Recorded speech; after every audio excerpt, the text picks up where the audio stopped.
नमस्कार मंडळी. तर मी आज तुम्हाला UK मधील आणखीन एका रूल बद्दल सांगणार आहे. तर UK मध्ये तुम्ही कुकिंग ऑइल आणि खराब झालेलं दूध सिंक मध्ये टाकू शकत नाही. तर हे टाकल्यानंतर काय होतं तर पाईप ब्लॉक होते आणि फॅट बग्स तयार होतात आणि दुर्गंधी येते.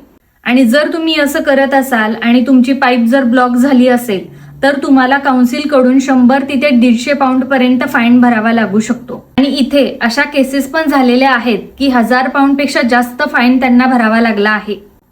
आणि जर तुम्ही असं करत असाल आणि कोणी जरी तुम्हाला पाहिलं तर ते तुमच्या विरुद्ध कंप्लेंट सुद्धा करू शकतात.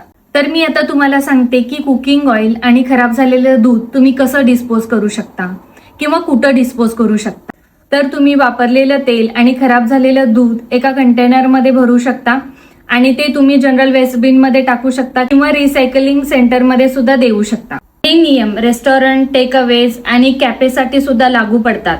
तर त्यांच्यासाठी सुद्धा जास्त कडक नियम असतात.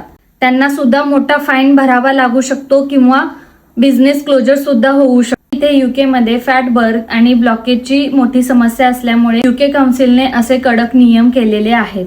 तर कसा वाटला आजचा व्हिडिओ तुम्हाला सांगा मला. भेटू परत, तोपर्यंत